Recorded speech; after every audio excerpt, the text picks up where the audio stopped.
We actually do have two meetings on the agenda tonight, and the first one is our Cleveland Municipal School District Records Commission meeting under Ohio law. The Records Commission, which consists of me, the board chair, the CEO, and the treasurer or CFO, must meet annually. And I'm going to turn it over to Mr. Stockdale to chair that meeting. All right, this meeting of the Records Commission will now come to order. As the chair said, it's composed of the Board of Education chair, the CEO, the CFO. The commission meets at least once a year for the purpose of reviewing applications for one-time disposal of obsolete records, certificates of records disposal, reviewing and revising records retention schedules, and documenting the proper disposal of records consistent with the records retention schedule. I'll take roll. Ms. Ellicott? Here. Dr. Morgan? Here. And I am present. We have 3 members present, which is a quorum. I'll now entertain a motion to approve the minutes of the last Records Commission meeting of June 27th, 2023. So moved.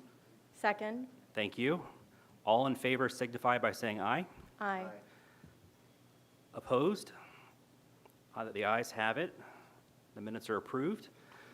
I'll now entertain a motion to revise the previously approved records retention schedule of the Cleveland Municipal School District.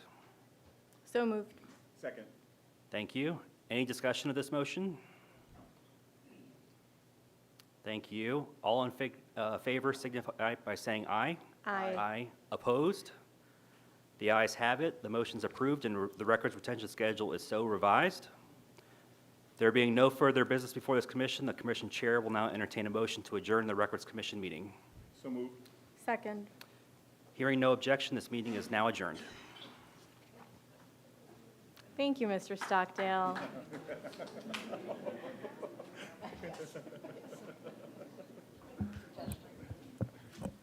All right. This business meeting of the Board of Education of the Cleveland Municipal School District will now come to order. Mr. Stockdale, will you please call the roll? Ms. Ellicott? Here. Mrs. Hudnall? Mr. Briggs? Here. Mr. Hurd? Here. Ms. Jones? Here. Mrs. LeBron? Here. Ms. Link? Here. Dr. Streetar? Here. Mrs. Welchow? Here. There are 8 members present. Thank you, Mr. Stockdale. I'd ask everyone who wishes to rise and participate in the Pledge of Allegiance.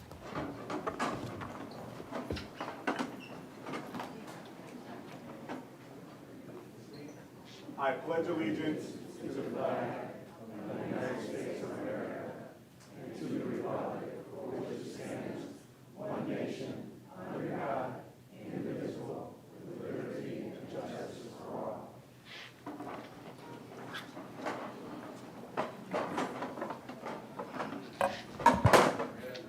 Thank you. The chair will now entertain a motion to approve the minutes of the board work session of June 11, 2024. So moved. Is there a second? Thank you. All in favor signify by saying aye. Aye. Any opposed? The ayes have it. The minutes are approved. All right, and to start us off, we've got a bittersweet beginning to our meeting. At this board meeting, we are saying goodbye to 2 of our treasured and devoted board members. Mrs. Denise Link and Mrs. Leah Hudnall have recently shared that they are concluding their terms on the board and will be resigning from the Board of Education. I want to recognize both members at this last meeting of our school year. First, Vice Chair Leah Hudnall. I know she was not able to join us today due to her son's birthday, but she served on this board for 2 years. She quickly rose to a leadership role as vice chair about a year in. Although she cannot be here this evening, I do want to publicly thank her for her contributions and her partnership and her tireless advocacy for our children and their families. So just a thank you to Vice Chair Hudnall on behalf of the board. And then next, Mrs. Link. Denise Link has served on this board for 17 years. So,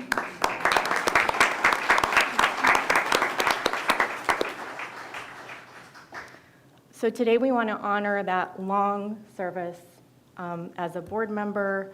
Denise Link was appointed in July 2007, and she was initially appointed by Mayor Frank G. Jackson and was subsequently reappointed by Mayor Bibb, after multiple reappointments by Mayor Jackson, obviously. She is a vice president at PNC Bank, and she served as chair of this Board of Education, blazing the trail from July 1, 2009 to January 9th, that's my birthday, 2017, serving in that leadership position for 7.5 years. She's presided over the Board of Education over a historic period that included leading a nationwide search for a school district chief executive officer in 2011, playing a key role in devising and implementing the Cleveland Plan in 2012, and gaining the trust of voters in successfully passing operating levies in 2012 and 2016, and a bond issue in 2014. Ms. Link is recognized by not just this board, but her colleagues across the country as an outstanding and innovative educational leader. It is evidenced by her being awarded the Council of the Great City Schools Green Garner Award as the Urban Educator of the Year in 2013. Mrs. Link also raised 2 children who are both doing great. I hear about them all the time. I'll miss hearing their updates, Mrs. Link. They both are products of CMSD. And as we close out, we do have a proclamation for you. I am not going to read the entire thing, but it says a lot of the things I've shared today. I want to give this to you on behalf of myself and Dr. Morgan and tell you that we'll miss you for your leadership, your hard work, and your friendship to the board. So thank you for everything. Thank you for 17 years. Thank you for being here through so many transitions for this district, and for your dedication and for role modeling what a really, really dedicated public servant can be. Thank you.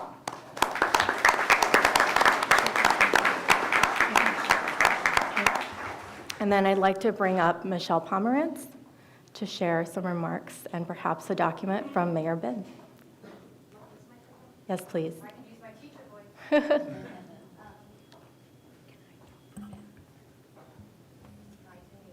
Michelle. It's not on.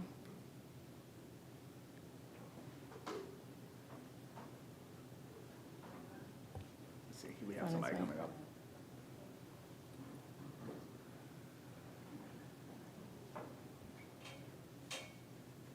Thank you. Good evening. On behalf of the citizens of the City of Cleveland, I am honored to offer this proclamation in recognition of Denise W. Link on her service to the Cleveland Metropolitan School District Board of Education.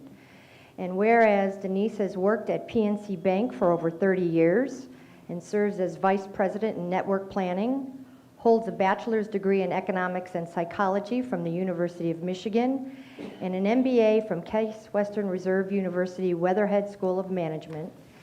And whereas, before joining the Board of Education, she served on the district's Bond Accountability Commission.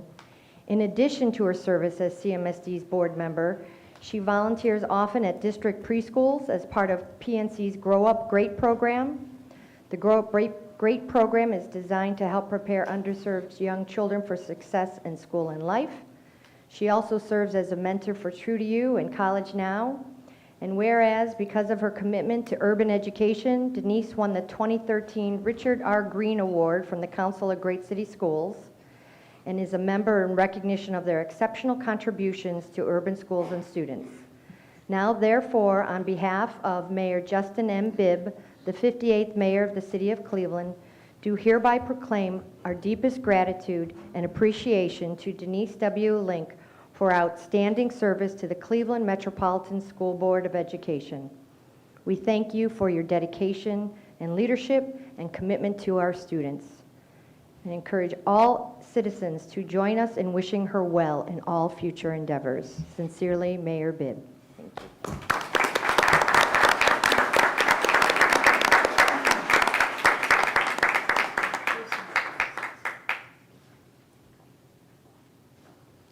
Thank you. And I want to mention that Mrs. Link's husband, Reverend Jim Link, is here in the audience.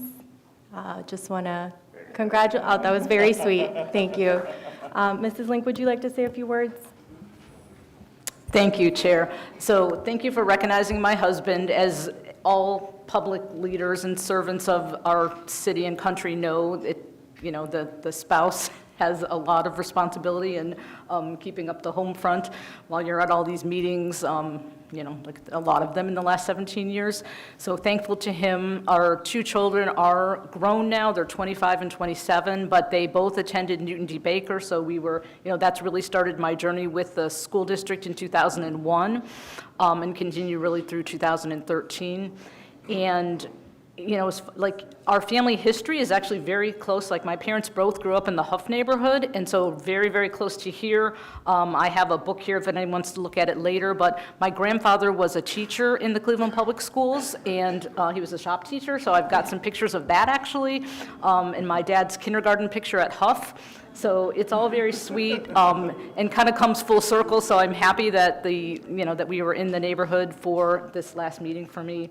So I'm really thankful to my colleagues, especially like Mr. Hurd. He's been longer than I have. I think we determined by, was it 3 or 4 years? So, I will never forget, like when I was first coming on the board and Robert was the chair at the time, and he's explaining to me that I would need an extra room in my house for all the paperwork. So super thankful that we got on board docs and we don't have all that paper, anymore. And certainly Mr. Bertzoff, he's been here since the beginning with me, and and I would be remiss if I didn't mention my dear friend Louise Dempsey, who was the vice chair with me for almost 8 years and just retired last year from the board. So grateful for all of you. I found a little quote, which is actually by Melinda Gates when she just left the board, but it's what she said, and it means the same to me. Although a chapter ends for me today, this isn't goodbye. And I really mean that, especially for all my colleagues. Call me anytime, Dr. Morgan, I'm here. I'm happy to answer questions and share, but it was just the right time for me with my work to leave. So thank you all. And also I want to thank all the retirees out there, because first of all, for sitting through this, but second of all, for all your hard work, because I know many of you have worked a really long time. So grateful for all you've done for the students and the district. We really appreciate it.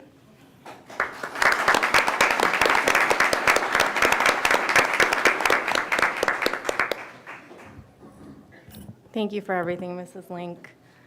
All right, and next, I am pleased to introduce Dr. Warren Morgan for this evening's CEO report. Hello. Thank you, Chair Ellicott, and thanks everyone for being here. We also are trying to get it a little cooler in here, so I was told by my Chief Operating Officer that we're working in the background to do that, and so hopefully it'll kick in a little bit. I apologize for it being a little bit warmer, but we're trying to make it a little bit more comfortable for you. I also would be remiss if I did not thank Denise for your service, your leadership, your steady hand. To get the award that she received at the Council of the Great City Schools, every other year they award a superintendent and then a board chair across the country, across 78 districts. And we have a champ in that within our district that had, in terms of a board chair that has received that. So thank you for your leadership. I know we will all be calling upon you for your wisdom, your insights, but thank you for your leadership. With that said, there's a few things here I have in our CEO update. First, I want to take a moment to recognize all of our retirees. Right before this board meeting, we were celebrating all of our retirees from who retired throughout this school year. So some may have retired as early as August of 2023, and some are just retiring in June of 2024. I want to take a moment for each of those individuals that were that have retired to stand for a moment and be recognized if you are here.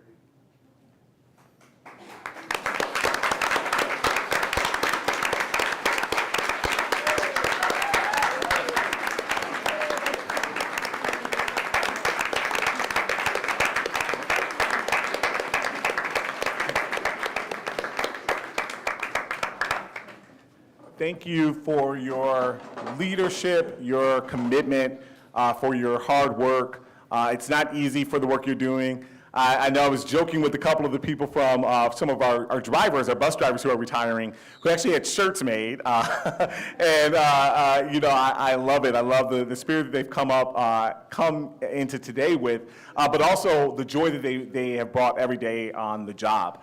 I know I had the opportunity to ride the bus in November to get the experience of our bus drivers, and they're working hard.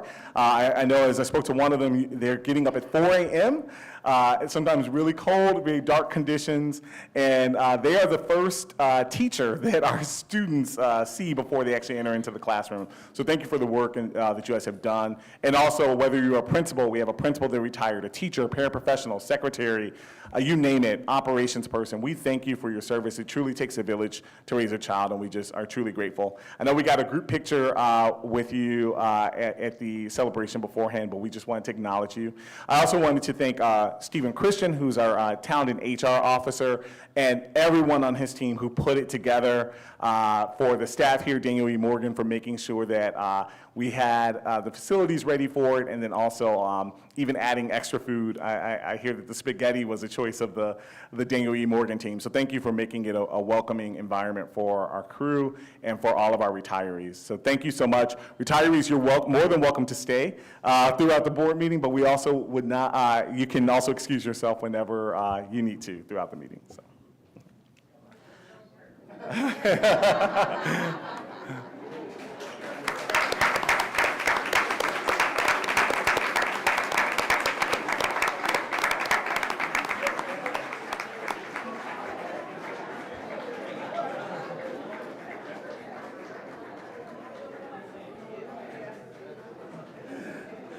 All right, while that is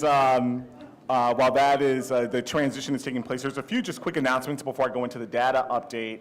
One, I know board members, we sent a item about the grading policy that we were potentially going to put on tonight's board agenda. We've pulled that for tonight because we're still working on some things with our joint committee and our teachers union, so we want to make sure that we have everything updated and get those thoughts reflective before we bring something to you. So that does not change the electronic grade book and what we'll be implementing for the fall, but I did want to let you know that we have some more work to do with our teachers union on that before we're bringing it.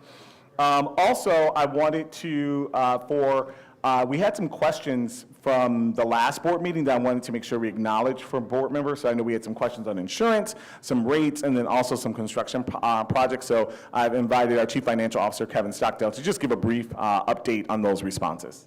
Thank you. Yes, there was a question about item 8.03 from Ms. Jones about the discrepancy in the contract with RTA between the two prices, the $1.65 and the $1.75. We have a bulk rate that is kind of like a unlimited rides rate, and that's the $1.65 rate. And then if we have to purchase individual tickets, that's the $1.75 because of the nature of single versus bulk. Chair Ellicott, you had a question about the cost to maintain the outdoor patio for the executive grill at East Tech, and we are estimating between $2,500 and $3,000 a year, which is being built into the career technical education budget, and that's would be included in the cost of the commercial kitchen that we already operate there, and they'll provide daily cleaning with the existing custodial team. Mr. Briggs, you had several questions about insurance, and if I don't cover all of them, let me know. I tried to take the high points. But the first one was about 7.09, which is the athletics and accident policy. And the answer is yes, that the policy does cover other things like marching band, extracurricular activities. It also covers regular classroom instruction where an accident could occur. So everything from classroom instruction to things that happen outside the regular school day. There is no aggregate policy limit on it, so I think that's responsive to your concern.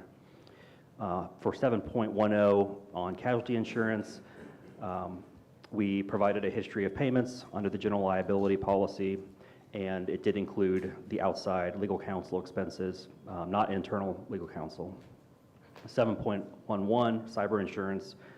This is one where we had a cost savings, and that's due to a few factors, one of which being the robust work that Chief Thompson and Mr. Timmons have done in operations for really a full wraparound of cybersecurity measures and risk management. That includes Arctic Wolf, and it's driven premiums down, but also there are changes in the market that have been more favorable. And then finally, for medical professional liability, we provided the information. There were no claims in the last 15 years. And then items that would be there are items that could go over our cap that would also be covered potentially under our casualty program. So, Thank you so much, Chief Stockdale.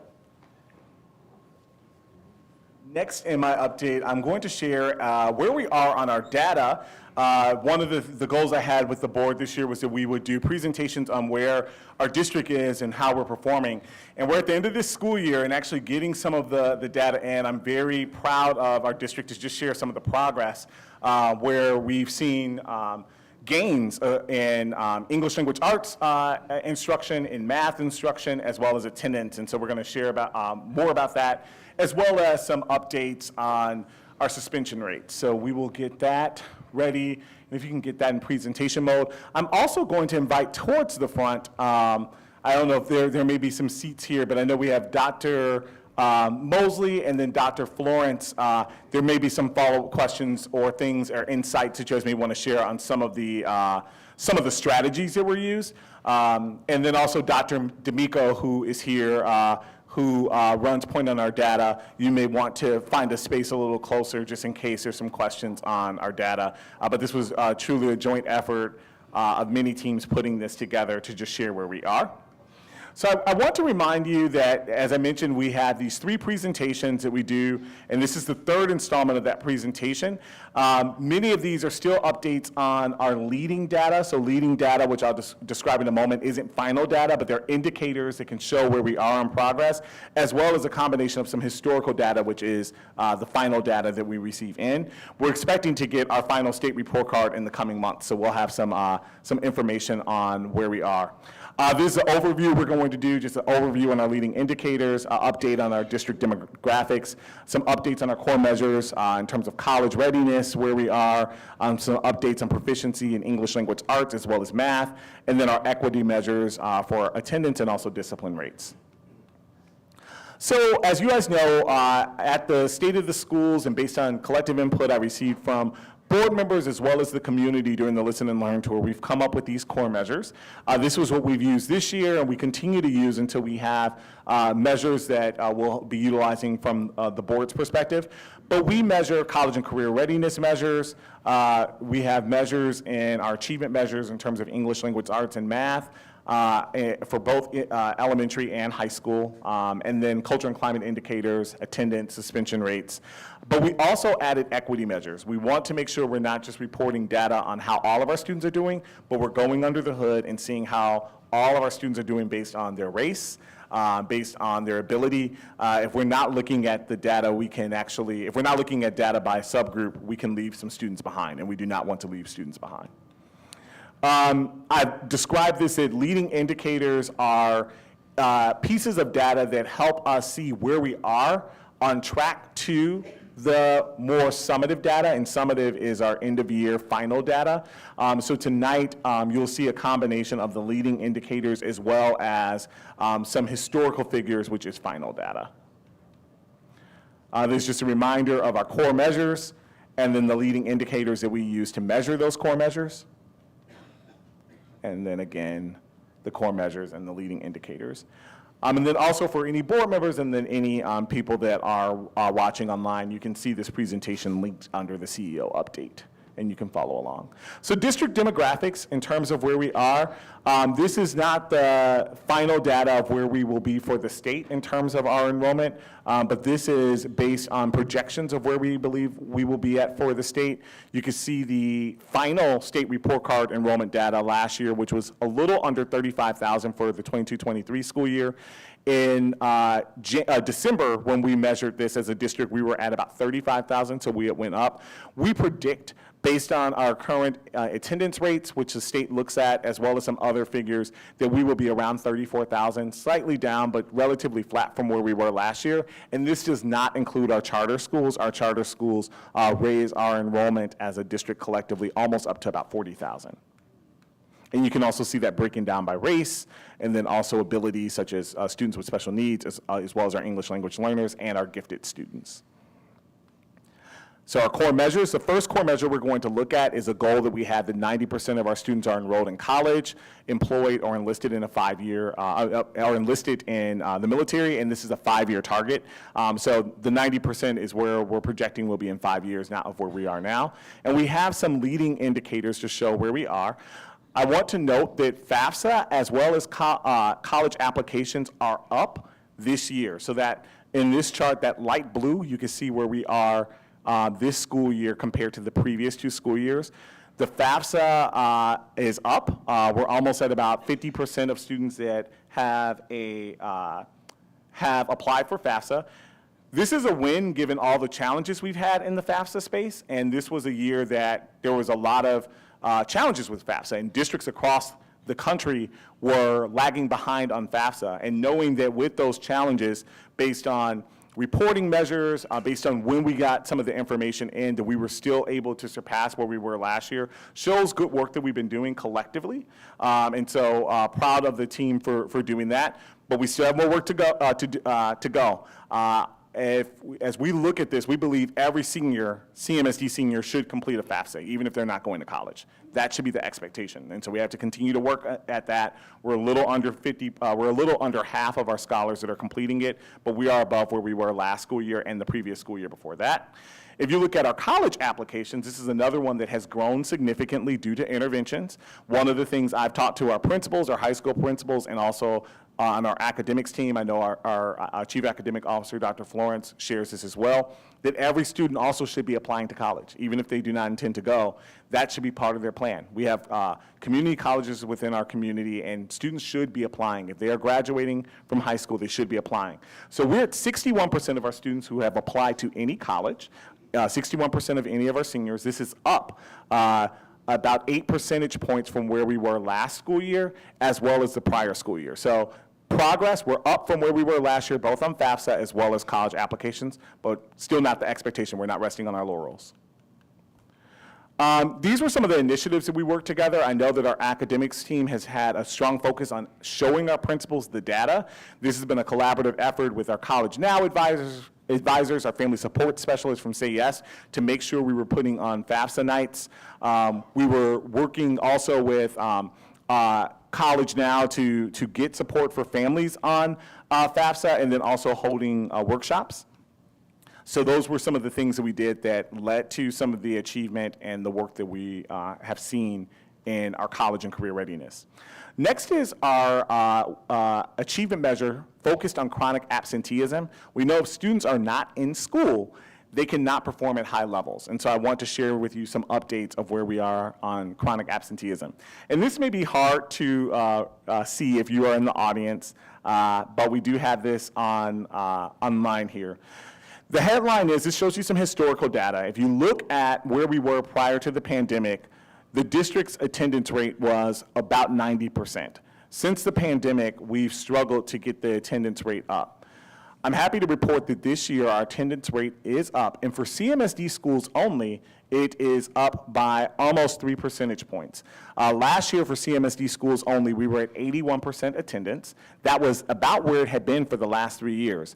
This year, our CMSD only schools raised it to 83, and in some cases, if you're not including attendance, tardies, raised it to 84%. So I'll talk about the interventions that went into place, but attendance rates are up and chronic absenteeism is down. If you look at the dark line though, you see only a 1% increase from 83 to 84. That is inclusive of our charters. So last year, our charter schools actually brought our attendance rate up. This year, our charters did not grow at the same rate and of improvement of attendance as we did. One of the things as I'm reflecting on this, and you're going to see this also with the academic data, because CMSD schools only showed more growth on the academic data than our charter schools. I'll show that in a slide in a moment. We need a way as a district to support and also hold accountable our charter systems throughout the year. So if there are things that are off track, we can intervene for them. So those are some of the strategies we're going to be looking at. I know we have Matt Rado, who leads our work for our charter schools and our partnership, but we don't want to make sure we get to the end of the year and we're like, wow, charters didn't grow at the rates, or even for the district, if there's ever a year where the district didn't grow at the rate. So we want to make sure everyone's being held accountable. But the headline here is CMSD schools showed growth of 2 to 3 percentage points in attendance. This next slide is chronic absenteeism. You want it to go down. So as you see also from this trend, prior to the pandemic, chronic absenteeism was way down. I wouldn't say way down, it was lower. But then when the pandemic hit, we were rising up. And we continue to decrease the amount of chronic absenteeism. As you look last year, our percentage was about 63% CMSD schools only. That is a light line. It was 63% CMSD schools only. This year with the CMSD schools only, we decreased that by 7%, and we're at 56% chronic absenteeism. With our charters, it was 56% to 51, so not as much of a reduction of chronic absenteeism, but overall, we've reduced chronic absenteeism, and we also need to support our charters for doing that. But CMSD schools are showing larger decreases in chronic absenteeism. I want to also show you this by race and demographic. As I mentioned before, we're holding ourselves accountable for equity measures. We need to see how Black and brown students are doing in attendance and chronic absenteeism, as well as our Hispanic students, white students, SPED, and ELLs. This chart isn't as promising as we look at the rates of decrease. So one thing you'll see on this chart is every demographic group decreased their chronic absenteeism from last school year. So that's a good thing. Every demographic did. But our Black students only decreased chronic absenteeism by 4%, whereas our white students decreased it by 14%. So we have more work to do. And one of the things you'll hear as I come to board meetings, our team comes out and speak, we can't just look at what our percentage was holistically for the district. We must look at how our Black, our brown students are doing compared to our white students, how our SPED students are doing compared to our ELLs. Our English language art, not our English language arts, our English language learner students did show significant decreases in chronic absenteeism and significant increases in their academic data this year. So I know that the academic team was really working on our English language arts students, and based on those interventions, we saw some increases.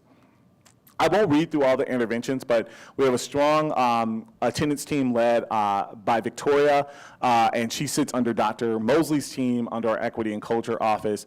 We've done things such as implementing everyday labs, which is a strategy that notifies families when their student is off track. We've sent out thousands of notices to families if their student was chronically truant, and in some cases pulling the driver's license by state policy if their students are not coming to school. We've pulled thousands of students that were no-shows off of our rosters to make sure we had clean and accurate data based on the policy that we're able to do within the state. And then we also had incentives. So there were schools where if they reached a certain attendance rate, the Cleveland Browns took over their gym class or took over the school. And all of these incentives as well as interventions have helped us improve our attendance and our chronic absenteeism. Some of the equity measures in terms of discipline rates. So one of the things we're looking at is our year-to-date data for discipline, as well as how this looks like compared to racial groups for discipline. We look at this from a proportionality. So currently right now, about 65% of CMSD students are Black students. We would expect to see 65% of the suspensions to be represented of students of color, not a disproportion of that. If they're higher than that, then it's disproportional. And I can let you know that our Black students are suspended at a disproportionately higher rate than any other demographic, and I'll share that data in a moment of work we have to do. So one thing I want to show you is this slide. Even though suspensions are up 2% this year from where they were last year, the orange line is this school year compared to the blue line. We started this year off the tracks. There were a lot of suspensions at the beginning of the school year. And then when our team got set in place, so Dr. Mosley was able to bring in his team, and then Dr. Florence came, where she's working with principals, and in January actually set a goal with principals. Sometimes it's just as simple as, let's look at the data and let's work on the interventions. In January, started to set interventions with principals about what we were doing with suspensions, and since then, our monthly suspensions were lower this school year than what they were last year. So once again, when you have a plan, when you're looking at data and you have interventions, we can get work done. And we were able to slow the rate of suspensions since January. We need to continue on that track, and my expectation is next school year, the suspensions will be lower than what they were this school year. This shows you that disproportionality. We still have work to do where Black students are suspended at higher rates than any other demographic group, as well as our SPED students. And in some cases, Black students are also fit in the special education category, and so that disproportionality grows. This is going to be an area of focus next year, focusing on setting goals based on demographic groups and making sure we're closing those gaps. This talks about some of the interventions we've done with school leaders, such as putting positive support measures in place. I know our humanware team, led by Jason Tidmore, they've been doing some activities to really support the SEL curriculum in our schools, and also really making sure that there are programs in place to give restorative practice and not always have to discipline students when there are challenges. All right, we're almost there. I want to give you a preview of where we will be when we look at our state report card data. So I'm happy to announce, based on our preliminary data and all the work that our academics team has been doing, led by Dr. Florence and her team, we are seeing progress. We are seeing that academic data for ELA and math are up this school year, and up for many of our demographic groups. We'll be able to share our official data once we have it in September or August, but we're looking forward to share that. One thing, and you'll see this on another slide, our charters did not grow at the rate that our CMSD schools grew. And so we do believe that when our charters get added into our data, there may not be as much growth. But I do want to take the time to celebrate our CMSD schools that did show growth on ELA and math this academic year from last year. So as you can see, for both ELA and math, holistically as a district, we're up 3 percentage points from where we were last year. The blue is last year, the orange is this year. For ELA, it looks like we're going to be up 3 percentage points, and then for math, we'll be up 3 percentage points. And this is without the charters. These are CMSD schools only. This is broken up by racial group for English language arts. Every demographic groups except our SPED showed growth, and our special education students showed growth from last year. So we're up, for Black students are up this year, Hispanic students are up, white students are up, our English language arts students are up. Gifted is not on this chart, but gifted students are up. Our special ed students, they didn't go down, but they stayed flat from where they were last year. For math, every demographic group did show progress. Black students, white students, Hispanic students, SPED students, ELL students, gifted students, we're up across the board math, and that's due to the work that we're doing. I want to note in English language arts, one of the reasons we've been focusing on the curriculum we're going to have, next year we'll have one single curriculum that everyone will use. They'll be high quality. We want to make sure we continue to see these growth all the way to the proficiency rates that we're looking to set for the district. And that is all in terms of our updates right now. Of course, some of this data, particularly the academic data, is preliminary. We hope to have more information for you. Our state report card does include our charters. So one of the takeaways, I've been talking to the team now, we have to have a plan in place for our charters. We do not directly manage our charters, but being a partner charter, we do have say in looking at how we're supporting them. I would love to learn more about what we can do to monitor their progress throughout the year. I don't want to be surprised at the end of the year. Just like I don't want to be surprised for our CMSD schools. I want to see how we're doing throughout the year. But very proud of the progress that we've seen this year. Glad that a lot of our data is up from where it was last year, and we have more work to do. Thank you, Dr. Morgan. Is there any discussion from board members? Dr. Schroeder? Dr. Morgan, thank you very much for that presentation. Like I've said a couple of times, each time these kinds of presentations come up, it is a really good idea for us to be talking about these kinds of things at board meetings for the public to see. But I had a separate question, which is it possible for us to, for the board members to see some of this data on a dashboard? That we could track and monitor? That might be a good idea for us to just drill into some of these things as well.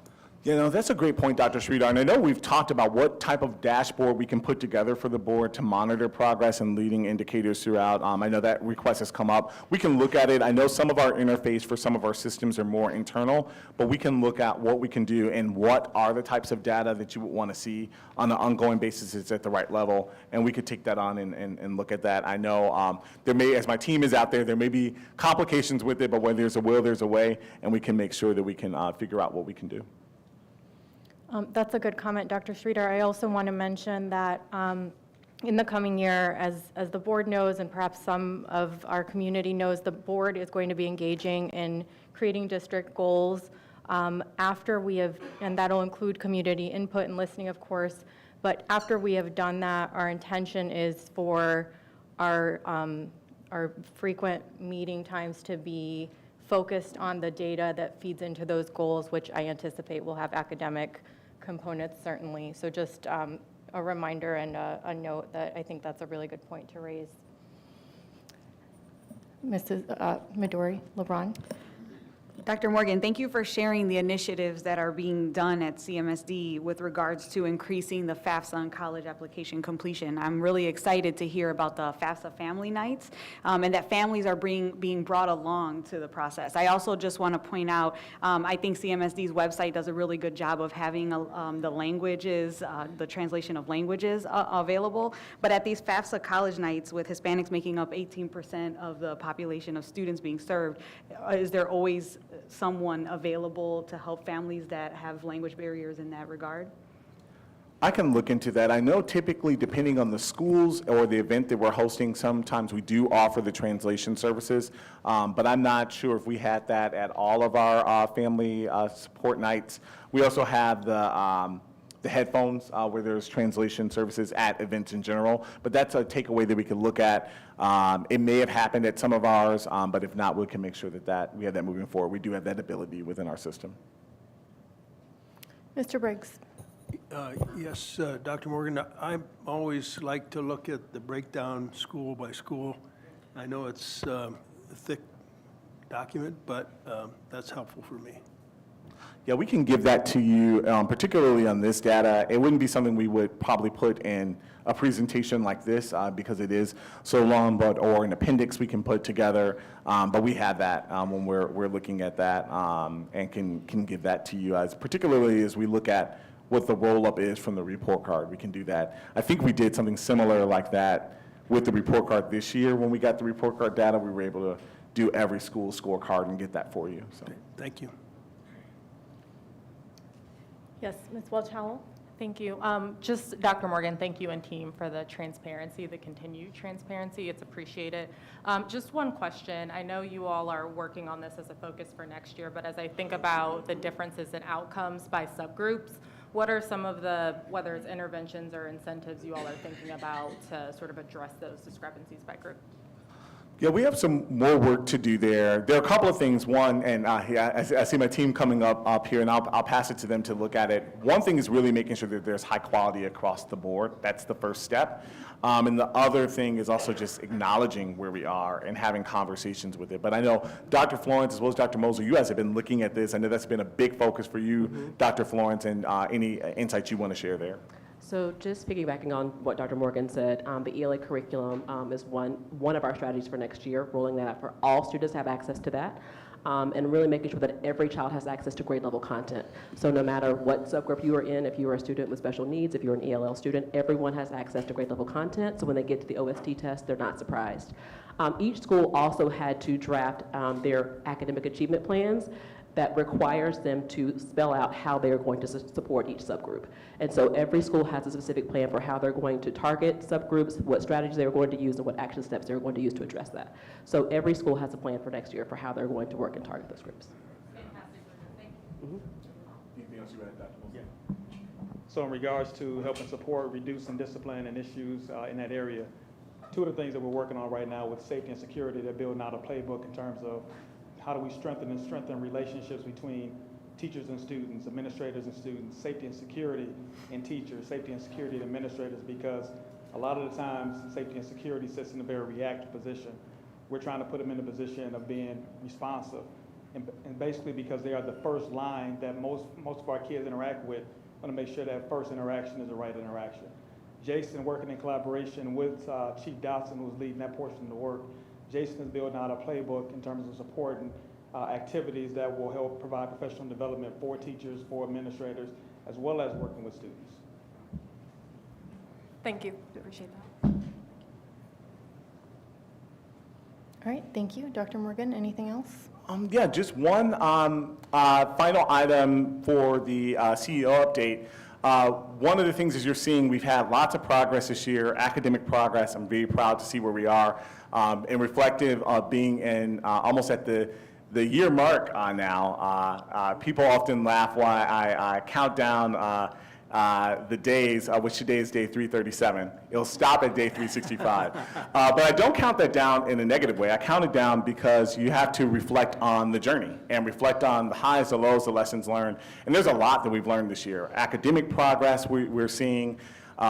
We've made a lot of changes and updates we've had to do with our planning.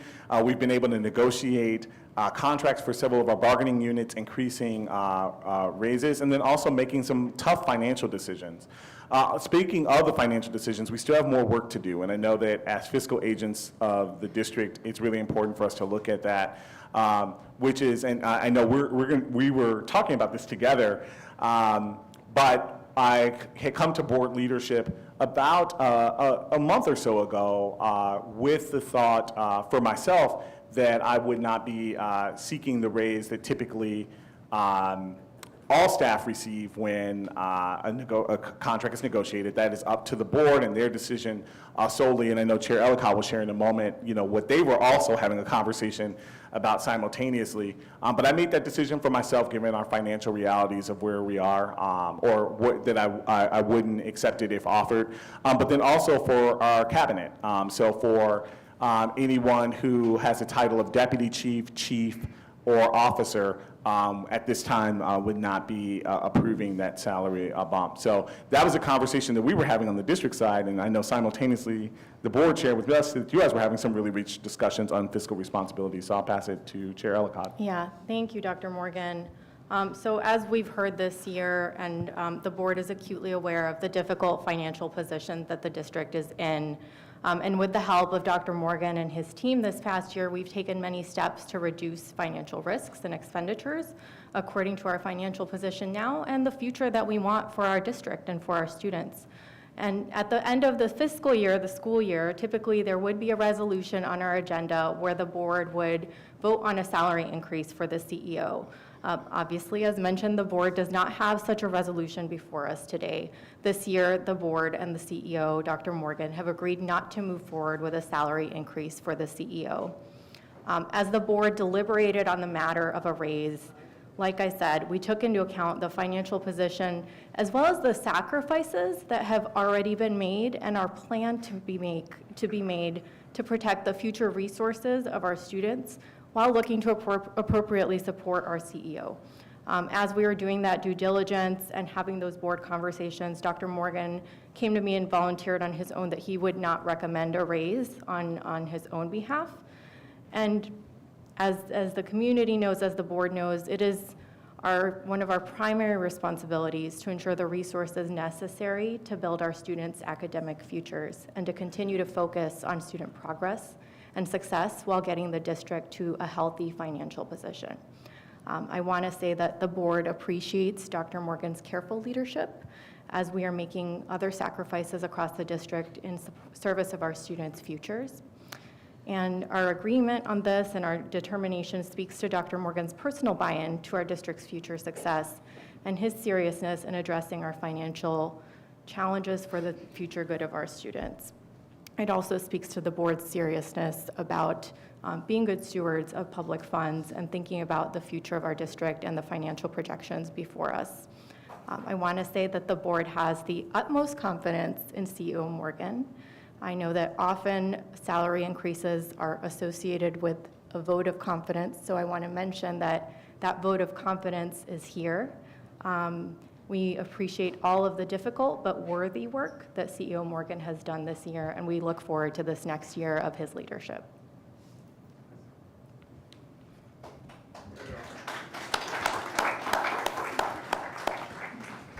And that concludes the CEO update. Thank you. All right, before we move into public comment or the public participation portion of our meeting, I do want to take the liberty of raising a decision and a vote that the board made at the last board meeting around renaming the East Professional Center to the Arnold Pinckney East Professional Center. And I want to mention from the board's perspective that it was important to us as we made this determination that we not only honored an important community leader, an inspiring community leader who served as a chair of this board, but that we also took into account the matter of equity and what it really means in action. And we heard today about the work that we still have to do on the equity front, on the academic progress in our district, and that's certainly at the forefront of our efforts in equity. But also, there is a part of honoring equity and honoring our community's success and the people who have built our community into what it is today. And the board understands, and in the time that we initially started school renaming a few years ago, we really took it in the spirit of the fact that, people often say you can't be what you can't see. And for our students, there's an aspect of needing to see the excellence that we have here in our community. It is here. It's just not always highlighted. And historically, it has not been highlighted for certain groups that have been systemically discriminated against. And so it was important to us when the opportunity came that we took a step to name the East Professional Center in honor of Mr. Arnold Pinckney. And I want to take a moment. Thank you.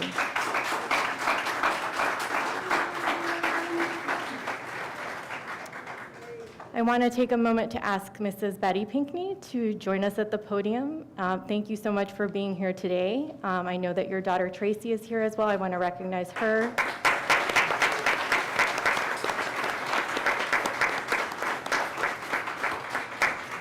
Mrs. Pinckney, thank you for coming before us to share a few remarks and joining us today. I do want to note for the public that we'll be doing a ceremony in the future at the building, but since we had the board meeting, we wanted to welcome you, so thank you.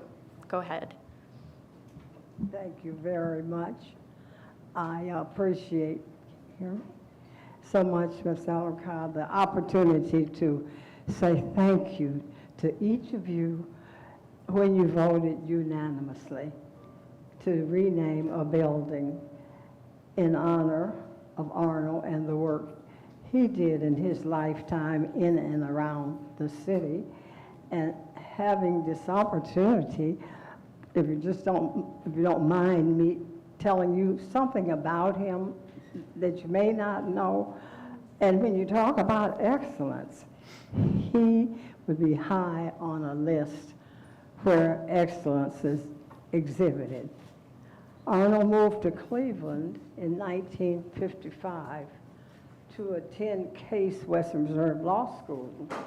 Little was known about him at that time, but that would certainly change.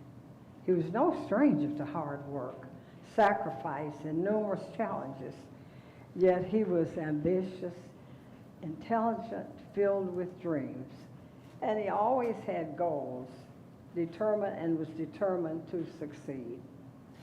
He spent his entire life in pursuit of excellence in all endeavors.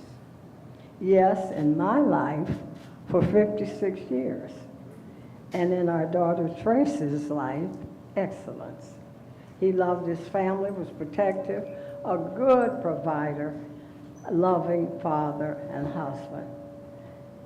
In business, he began his career in insurance with Great Lakes Life, where he worked for years, and then moved with Prudential as the first black hire.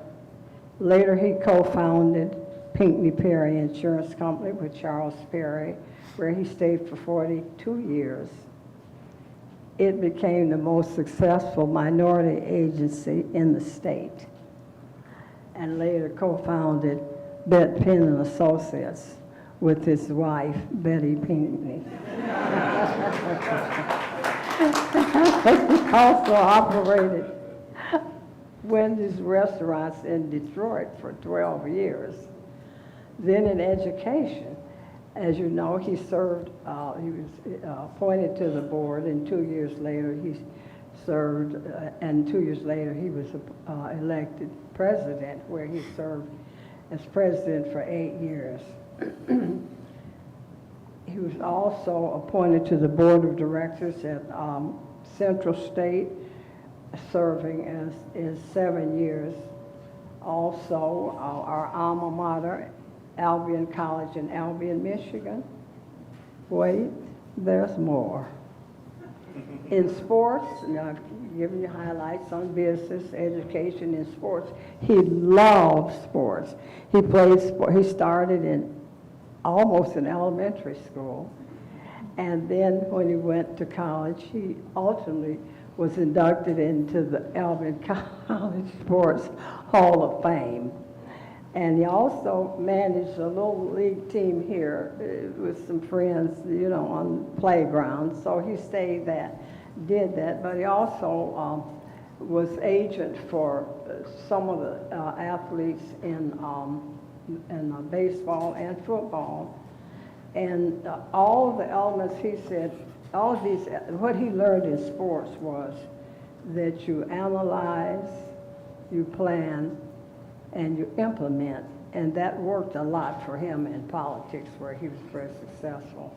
He was also appointed to the board of directors of the Cleveland Indians, and as well as Cavaliers. So you see why I say excellence that you're talking about. He is a good candidate for that. And finally, in politics, where he probably became most widely known as an influential political strategist in local, county, state, and national campaigns. He managed his first campaign was for George White, and then Lloyd Brown, Dean Buchanan, Congressman Louis Stokes, mayoral candidate Carl Stokes' re-election, Raymond Pierce, who was a candidate for mayor, Mike White, Frank Jackson, gubernatorial candidates, John Gilligan, Dick Celeste, presidential, Hubert Humphrey, where he was the national, one of the national campaign persons for Hubert Humphrey, Bill Bradley, and of course he was campaign manager for Jesse Jackson when he ran in '84. And then in addition, he managed campaigns at Tri-C, Public Library, the Syntax campaign in '55, which provided funding for the new, at that time, Cleveland Brown Stadium. Now we're talking about another stadium. And co-managed the Save the Browns campaign, which brought a new expansion team to the Cleveland. He also managed the Cleveland School District successful campaigns, and most recent was, his last one was 2012. And finally, his civic contributions should not be overlooked. The NAACP, Urban League, he received numerous awards, and his probably most important was he was a long member of the Olivet Institutional Baptist Church, where he was a trustee. So I want to thank you for giving me this opportunity to just share a little something about him and assure you that you made the right decision to support renaming a building for him. He was an emerging entrepreneur, a dedicated educator, an enthusiastic athlete, and a promising politician. Arnold Pinckney, little known when he came to Cleveland, well known when he left. He looked for the best in others and gave the best he had. Thank you.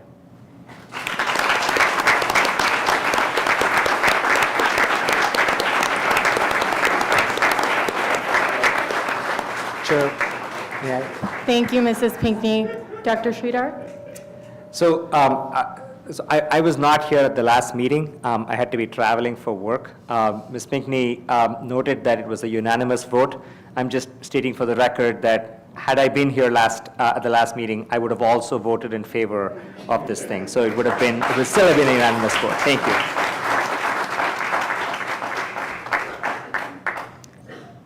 Thank you, Dr. Sridhar. Thank you again, Mrs. Pinckney. All right. Next, we will move into our public participation period for a period of no longer than 40 minutes. During this segment of the business meeting, we will hear all public comment on either agenda or non-agenda items. The public participation will be for persons who've previously submitted the online request to speak form to address the board for up to 3 minutes each. Has any written material that they would like to submit to the board, please give it to Mr. Bertzlaff over to my left, and he will distribute the material to the board. As usual, we will ask each speaker to limit themselves to 3 minutes. We will have a timer on the screen. And I will go ahead and start calling our speakers forward. So first, we invite Reverend Dr. E.T. Cavanis to the podium. Can I defer to my good friend here, George Forbes? Sure, Mr. Forbes. You can only volunteer one person.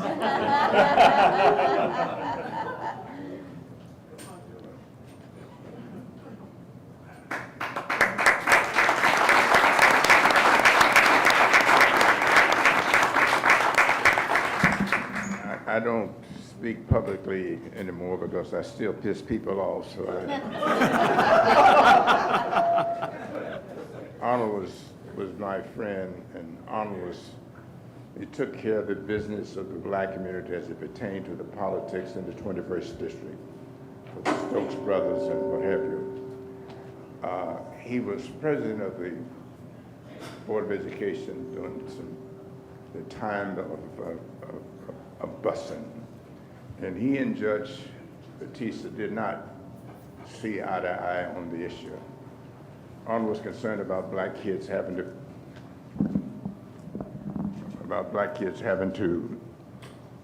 get up early in the morning and go to the west side in order to get an education. He felt as though they should get educated in their community. The judge felt differently. In the end, he was right because they stopped busing. It didn't work. They wouldn't build the schools. We were at Saywell in Lakeview, and Reverend Bruce Conda, a tractor ran over him and killed him at that particular site. And he was concerned about that type of thing, but he stayed with it. And to prove that he was right, they stopped busing kids all over America. It just didn't work. But he devoted his time to education of black kids and also to the politics of black community. I'm here because I want to recognize my friend. Thank you.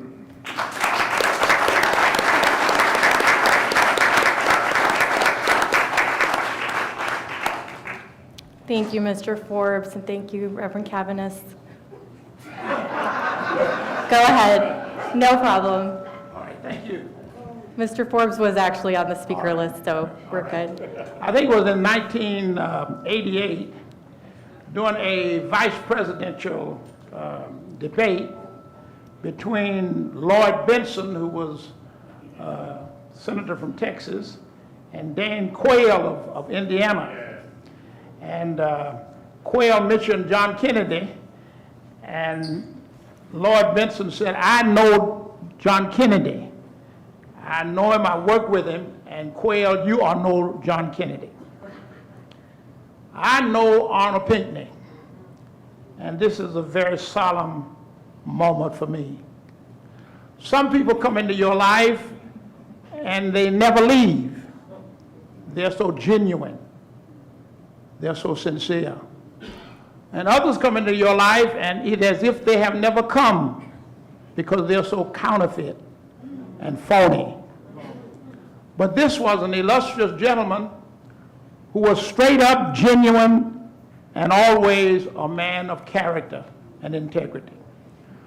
Arnold Pinckney was a man of magnanimous stature who left a monumental legacy to the Cleveland area. This nation, and specifically for this occasion, to the then Cleveland Public School District, now known as the Cleveland Metropolitan School District that I knew as the municipal school district.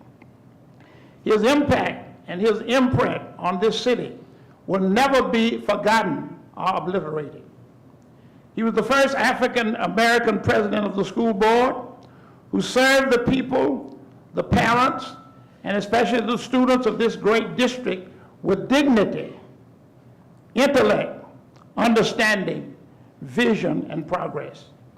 He came into this role during the tough and tumultuous time of the Reed versus Road case that resulted in the court-ordered desegregation of Cleveland public schools. This illustrious gentleman led the school district with discipline, determination, diplomacy, and fearlessness.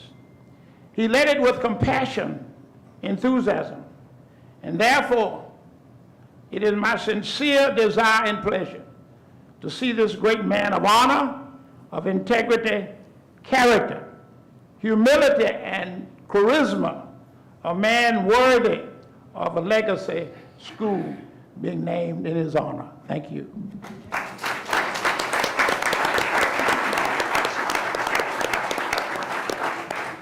Thank you, Reverend. Next, we have Reverend Dr. Otis Moss. Reverend Moss?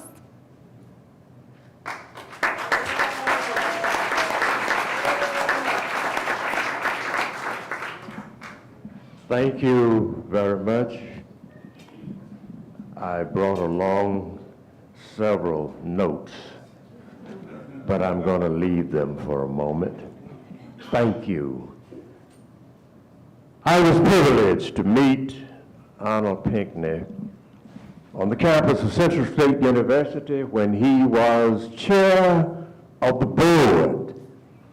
I was commencement speaker, and a storm, a tornado had swept across that part of Ohio and practically wiped out Central State.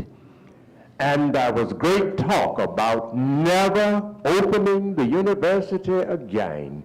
But Arnold Pinckney, along with President Newsom, went to work and persuaded the state and the governor of Ohio to keep Central State open. And not only has it remained open, but it has grown and grown and grown. I did not know at the time that a short while later I would become his pastor. And as his pastor, he became a member of our board of trustees and the first chair of our scholarship fund. Worked with him across this community and across the nation. Arnold Pinckney dedicated his life in behalf of others while he succeeded in his business endeavors. He was constantly lifting others. That was a very distinguished business person working and striving and thriving in Atlanta, who spoke in almost every community gathering, but she always left a contribution. Without receiving an honorarium, she made a contribution. And somebody said that she made the contribution because she was a funeral director, and almost always somebody in the audience passed on.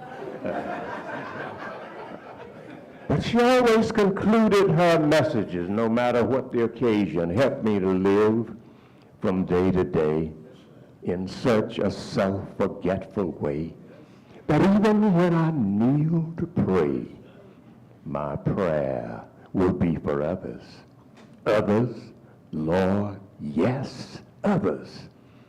Let this my motto be.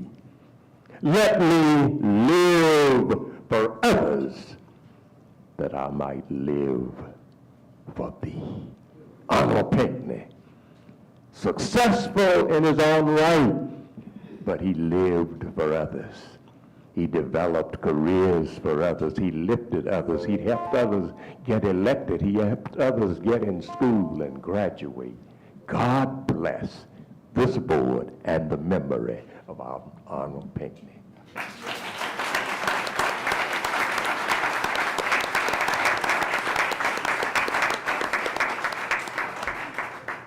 Thank you, Reverend Moss. Next, I'll call up Councilwoman Stephanie House-Jones.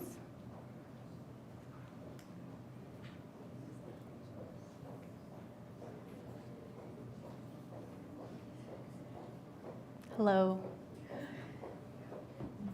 Good evening, Chair Ellicott, CEO Morgan, and all the members of the CMSD board. I am here to be short and sweet, but just wanted to bring just a thank you on behalf of Council President Griffin and members of Cleveland City Council accepting the resolution with our recommendation with the update of the name of the Professional Center in honor of Arnold Pinckney.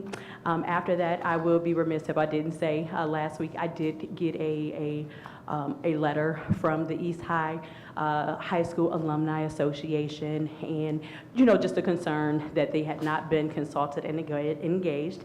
And to the East High Alumni Association, I did say that I'm going to take responsibility on that. Moving forward, though, I look forward to establishing a relationship with the Alumni Association, very similar to the legacy of Arnold Pinckney, who dedicated his life, without a title, but again, really dedicated his life to ensure that the children of Cleveland can have a viable future here in Cleveland. I know that the Alumni Association is dedicated to investing scholarship dollars to ensure that their post-secondary enrollment options are bright here in the city of Cleveland. That is my commitment to the Alumni Association, and I truly look forward to working just harmoniously together to preserve the legacy of a historic high school, as well as honoring a man who has done great things for our community. So again, thank you all so much for taking this time, and I continue to look forward to ensure that our babies here in Cleveland have a bright future. Take care.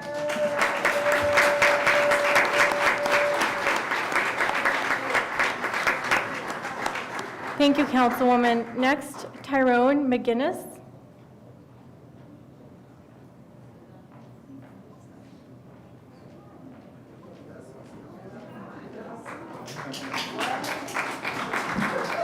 Good evening, Dr. Morgan, members of the board, honored guests, and supporters at large.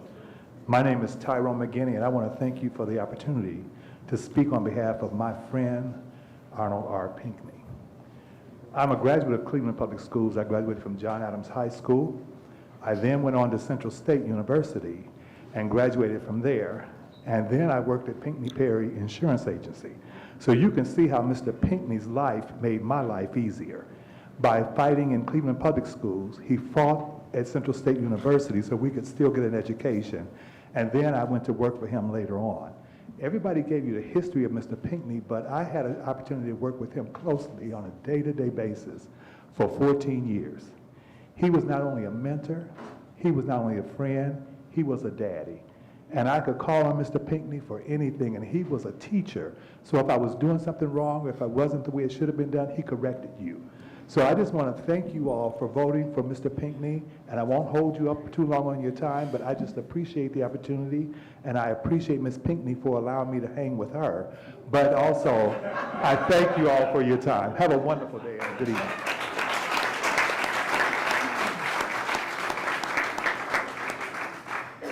Thank you, Mr. McGinney. Next, Kent Whitley.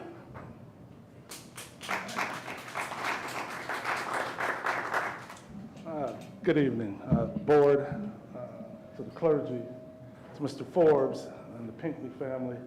Ladies and gentlemen, I want to come here and express my gratitude for you naming this building after Mr. Pinckney.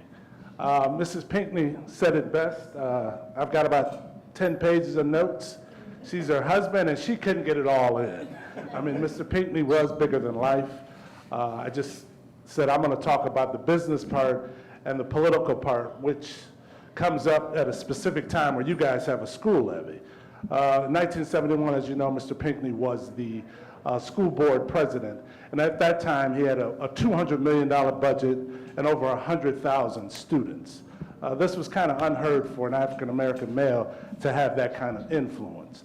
My family is a family of architects, and in that time, Mr. Pinckney's charge was to make sure that not only African Americans got jobs, that they got contracts while he was at his helm. So we benefited greatly. There's 4 schools, 2 of them that are still here that we designed at that time, and it's for an architect. Institutional work is the best work you can do. Schools, universities, churches, and museums. And when Mr. Pinckney became president of the Central State University, he was the board president. He made sure that African Americans got work there as well. But most importantly, I want to talk about the school levy. In 1996, Kevin knows, and Mr. Robert Hurd knows, there was the largest school levy in the Cleveland Municipal School District. It was a 15.5 mil levy. The reason it got so big is because Cleveland Municipal Schools the levies were failing. The west side of Cleveland was not down with the levies. The east side would vote for the levies, but they were constantly failing. Mr. Pinckney was called in to manage, it was called Issue 31, I will never forget it. And he had no political support at that time. Well, I think Senator Jeff Johnson was on board at that time. Mike White, the mayor at that time, was on board. But political support was kind of soft for the levy, and it was a large levy. So Mr. Pinckney was basically by himself. So he came to my father and he was like, can I borrow Kent for like 3 months? Can he take a leave of absence? My father was like, sure. So it was the greatest time of my life working on Issue 31 because I got to know Mr. Pinckney. I got to see Mrs. Pinckney talk about excellence. He demanded excellence because he was excellence. We won that campaign, and to this day, the Cleveland Municipal Schools have not lost a levy since 1996. And I want to thank you very much for Mr. Pinckney. Thank you.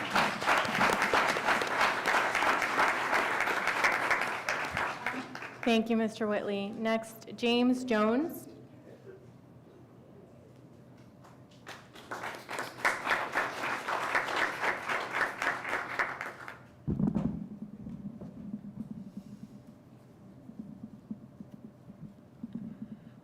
Good evening. Good evening.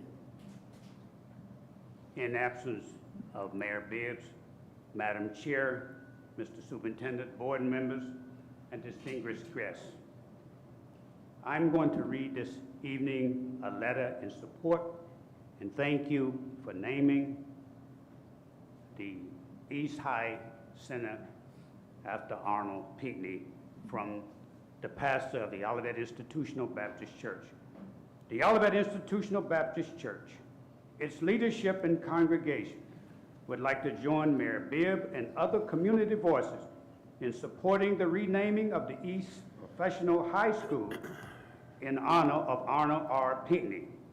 Arnold Pinckney was a proud member of Olivet and a distinguished member of the Cleveland community, a civic leader, trailblazing businessman, civil rights advocate, political icon. The impact of his work continues to leave a legacy worthy of recognition. As chair of the Cleveland School Board, Arnold Pinckney led during challenging times in which this city's schools were in the throes of seeking to fulfill the promise of the Supreme Court's landmark Brown versus the Board of Education decision. Those were turbulent times in this country and for school districts nationwide, times that demanded a steady hand of leadership and a moral compass of which Arnold Pinckney provided both for this board and this community.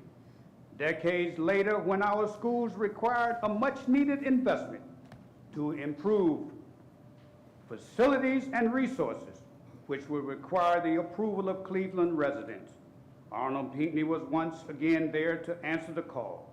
As committee chair of the school levy campaign, the first such in many years, Mr. Pinckney rallied clergy, congregations, elected officials, community and business leaders to stand up and be counted as they did. The levy passed overwhelmingly, and it became a forward momentum for the Cleveland schools, which continues even to this day. But there are just a few examples of the Pinckney impact on our city and our city schools, and I emphasize just a few. It would seem that the question before us is not why should there be a renaming of East High in honor of Arnold Pinckney, but rather, why not? Why delay in giving honor where honor is most certainly due? Respectfully submitted, the Reverend Dr. Jawanza Kareem Colvin, pastor of the Olivet Institutional Baptist Church. And I'm reading this, Deacon James Jones, chair of the Deacon Board of the Olivet Institutional Baptist Church. Thank you. Thank you.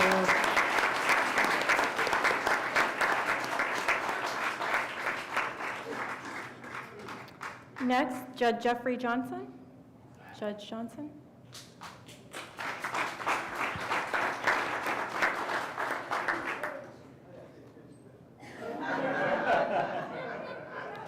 Do you know what you got in this room today? First of all, I don't appreciate having to speak after him. That's one thing. To Dr. CEO Morgan, to Madam Chair, to all the board members, to Lenny Powell. Let's give love to Lenny Powell for everything. To all of you, last week we lost Willie Mays. They call Willie Mays a 5-tool player. That means he did everything well. Arnold Pinckney was our 5-tool leader. He was an elected official. He sat where you sat. I was at Longfellow, Marcus Spellacy, and Collinwood during the time that he was chair of the school board. He also was a business person who had his own business, a very successful business. He also reached out and was behind the scenes, national, local, and state. I'm one of the beneficiaries of Arnold Pinckney's genius. His ability to talk to me as a young George upstart councilman who needed a little control. My pastor, they prayed for me all through that. But he put his arm around me, and during even his challenges, Arnold showed me how to overcome challenges and keep going. Arnold also was someone who was a confidant. He was a consigliere. He was the ability for us to understand what it took to be successful. He cared about education. He fought for school levies long after he left that chair. He cared about education, and he talked. His genius is really in the private moments, back in the back. While everyone was out celebrating or preparing, Arnold was preparing for the next one. We miss him. If he was here today, he would fight for you to get this levy passed.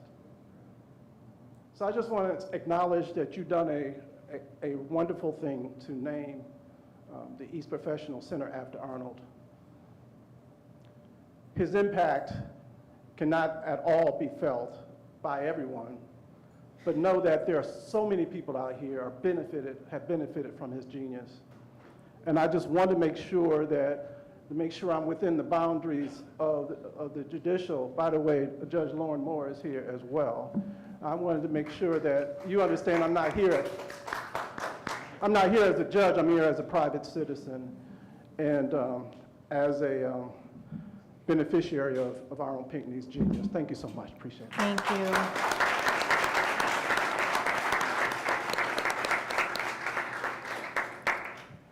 Next, Stuart Musinski.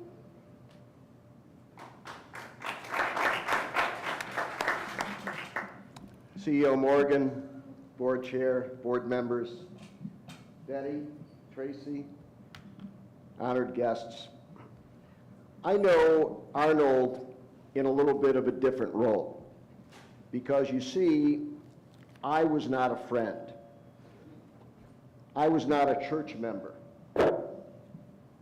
I was an ordinary person just walking in off the street with a good idea.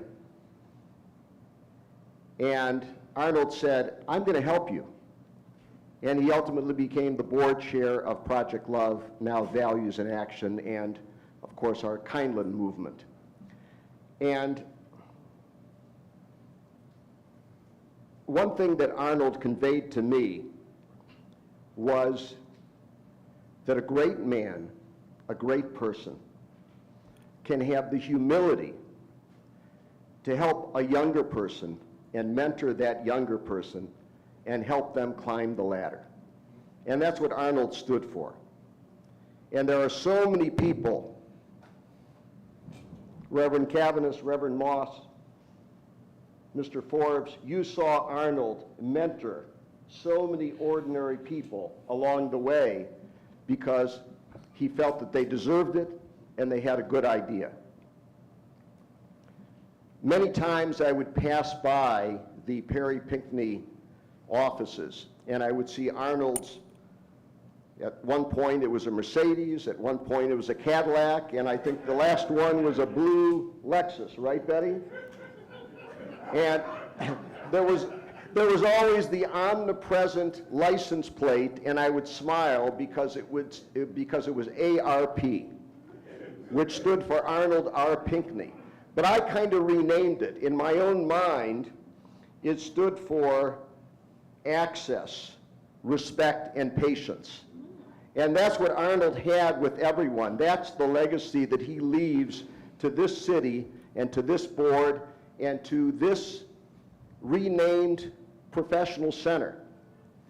And if the legacy of Arnold and his spirit in the Arnold Pinckney Professional Center is access, respect, and patience, and that is conveyed to all of the educators in the Cleveland Metropolitan School District, the district changes. The whole culture changes. The whole paradigm changes. So I thank you for the renaming, but let's not let the renaming be a one-off. Let's let the renaming truly stand for the values that Arnold stood for and conveying especially those values of access, respect, and patience to all of the educators in the Cleveland District. Thank you so much.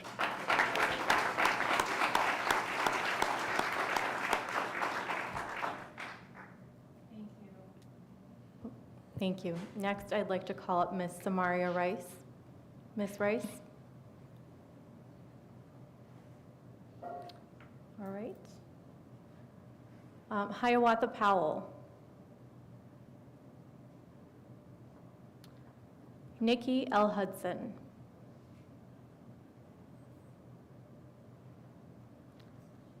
Fauzi Badur.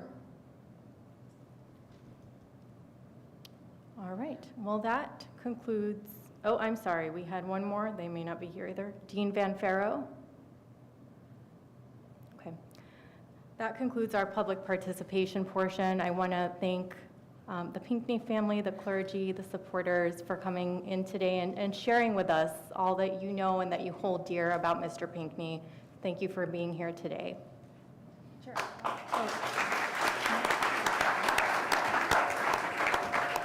Ms. Welch-Howell. Thank you, Chair Ellicott. I couldn't not make a comment because I'm so moved by all the speakers who spoke about Mr. Pinckney's legacy. I'm honored to witness Black history, Cleveland history, national history tonight. Thank you all for sharing with us, sharing with the city, sharing with everybody's watching this legacy. And as a regular person who has the privilege to serve on this board, I'm honored to stand on his shoulders. So thank you.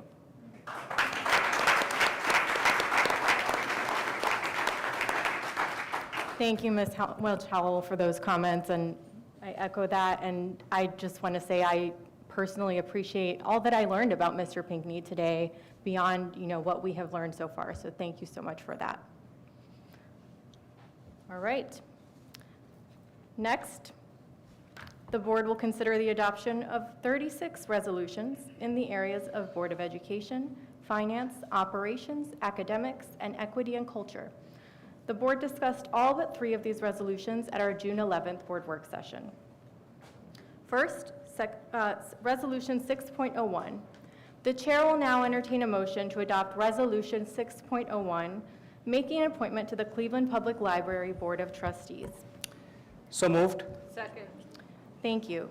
Under state law, the Board of Education serves as the taxing authority and appointing authority of the Cleveland Public Library.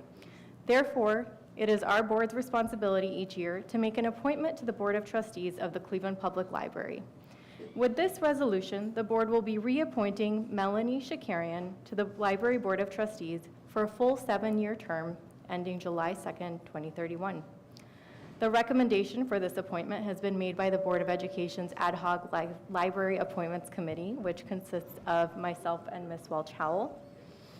And Ms. Shakarian is here with us this evening, as are other representatives of the library, notably Executive Director Felton Thomas, and I believe Library Board President Maritza Rodriguez as well. Thank you for being with us here today. As I mentioned, the Ad Hoc Committee is recommending the reappointment of Ms. Shakarian.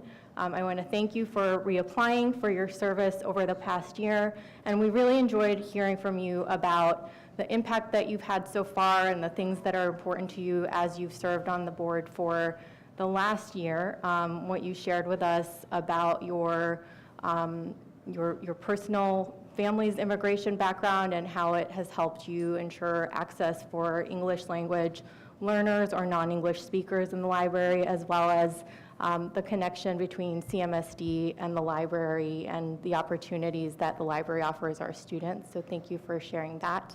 Ms. Welch-Howell, did you want to offer any additional comments? I just echo your comments, Chair Ellicott. Melanie, it's a pleasure to get to know you. The passion that you have for the public library shines through. And you said something to us that stuck with me, which was leaders show up. Thank you for sharing that, and thank you for being an example of that. Thank you. Ms. Shakarian, Director Thomas, would you like to share some remarks? Well, I will just say we're thrilled to have Trustee Shakarian rejoin the board. She's been magnificent. She's a great board member, and obviously she really cares about not only the library but the Cleveland community.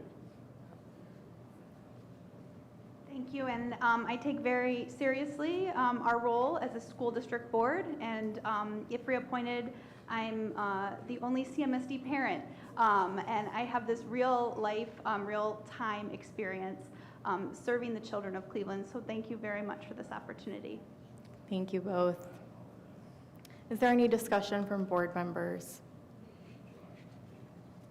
All right, hearing no discussion, Mr. Stockdale, would you please call the roll on this motion? Ms. Ellicott? Yes. Mr. Briggs? Yes. Mr. Hurd? Yes. Ms. Jones? Yes. Mrs. LeBron? Yes. Ms. Link? Yes. Dr. Sridhar? Yes. Mrs. Welch-Howell? Yes. There are 8 members, and 8 members voted yes. Thank you, board members, and congratulations, Ms. Shakarian. The resolution is adopted. Thank you.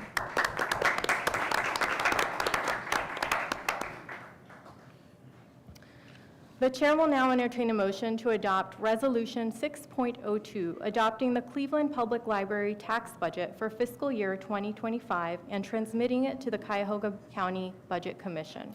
So moved. Second. Thank you. As the taxing authority of the Cleveland Public Library, it is our Board of Education's responsibility to adopt the library's tax budget each year. Is there any discussion from board members? Yes, Mr. Briggs.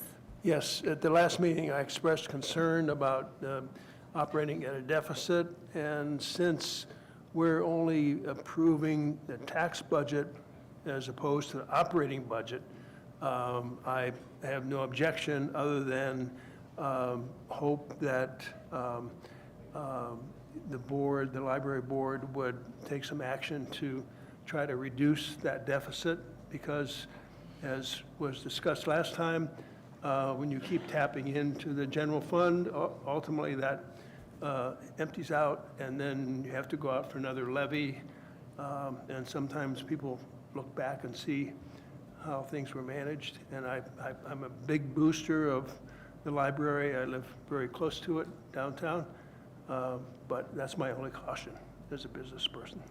Thank you, Mr. Briggs. And Chair Ellicott is always trying to find ways to partner with our president and bringing us together. And so there's an opportunity for us to come and have larger discussions about some of the things that are happening in the libraries, and also our budgets. And, you know, those are things that we may want to do at a different occasion, but we would look forward to being able to do that with you. Thank you. Thank you, Director Thomas, and please extend our thanks to your Board of Trustees for their efforts at growing our relationship and all of the success we've had there so far. I look forward to more. All right. Is there any other discussion? Hearing no further discussion, Mr. Stockdale, would you please call the roll? Ms. Ellicott? Yes. Mr. Briggs? Yes. Mr. Hurd? Yes. Ms. Jones? Yes. Ms. LeBrun?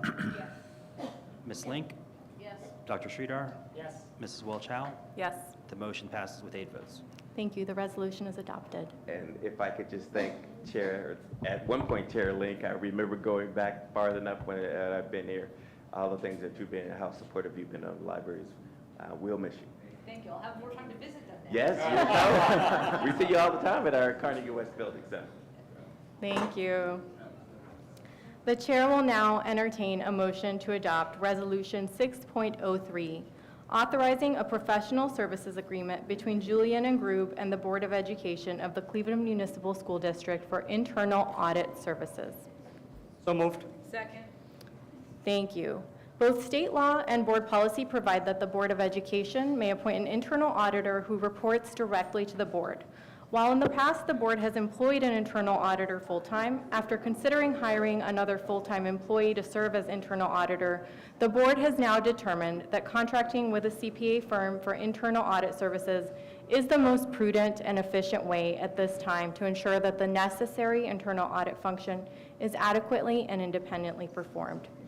Following the issuance of requests for proposals for internal audit services and following the review of those submitted proposals, with the adoption of this resolution, the board will be authorizing the attached professional services agreement with Julian and Group for internal audit services.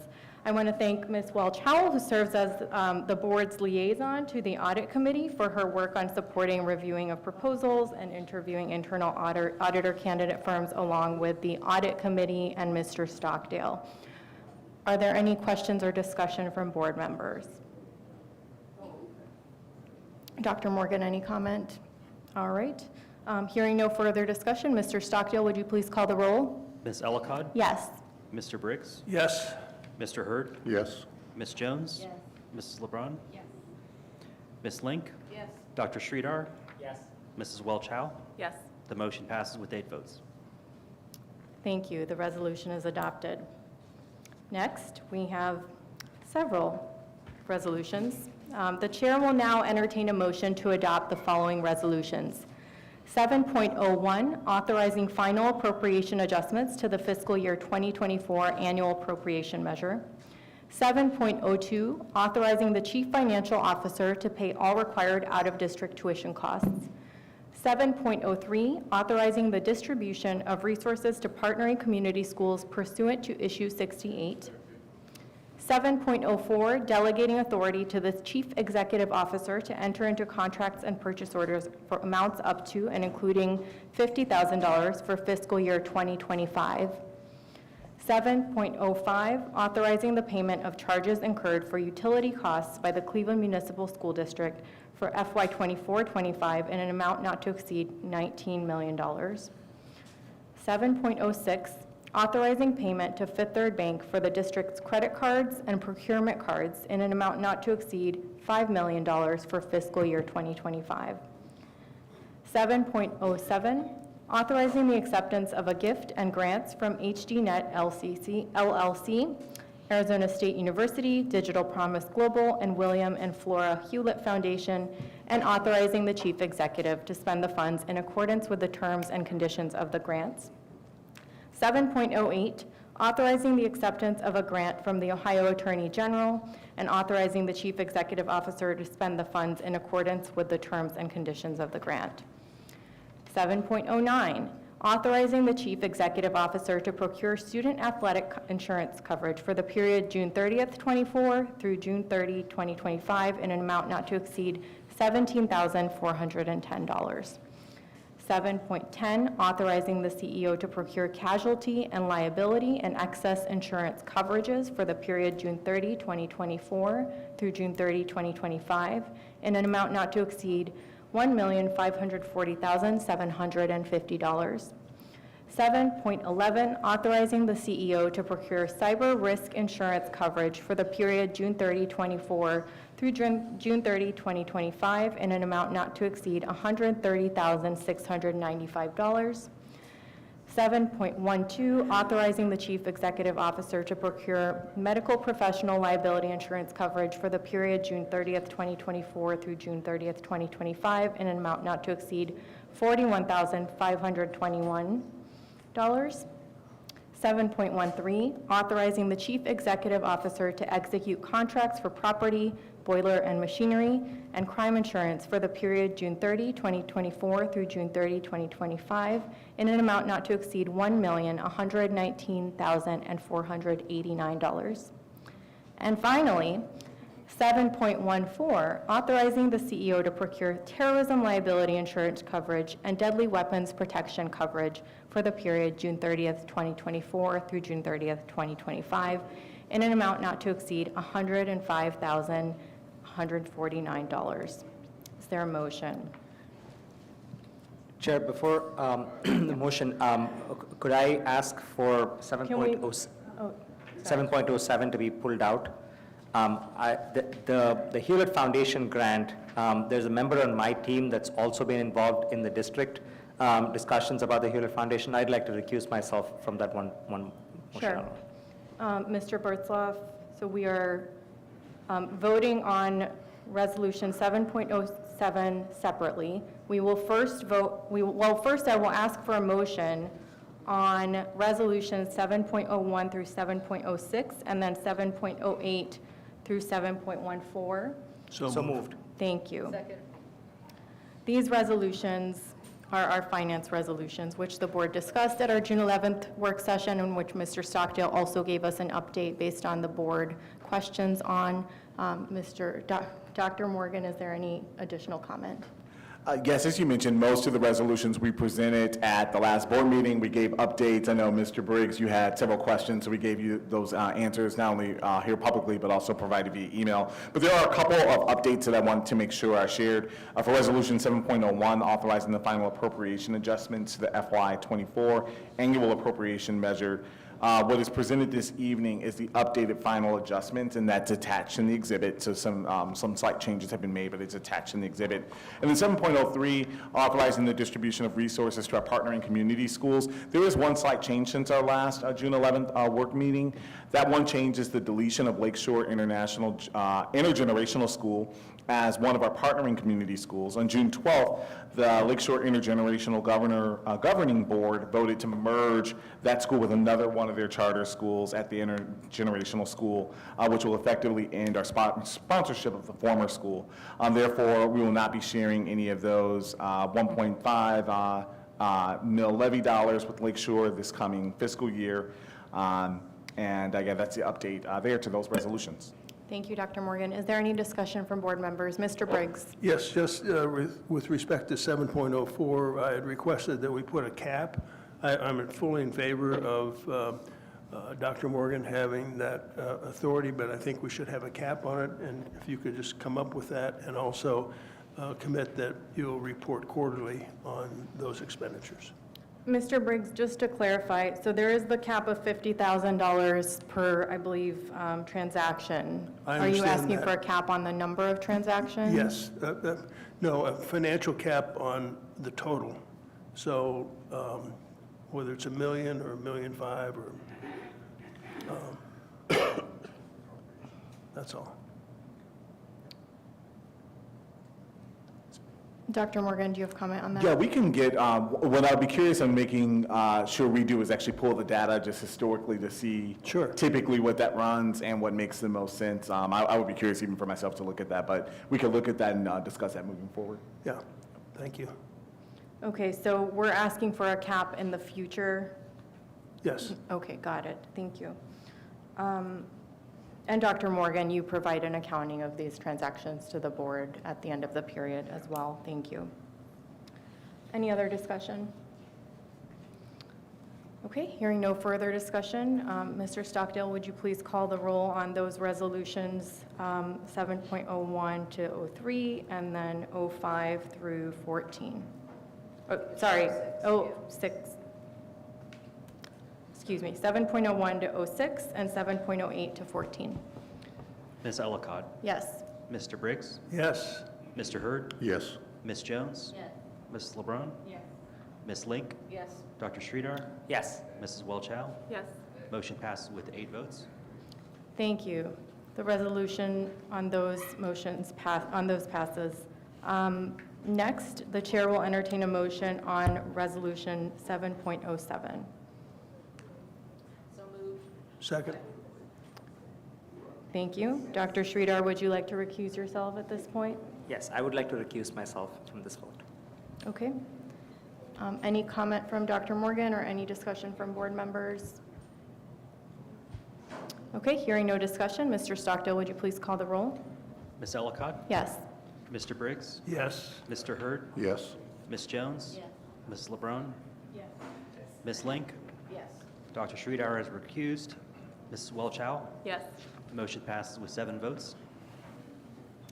Thank you. The chair will now entertain a motion to adopt the following 8 resolutions.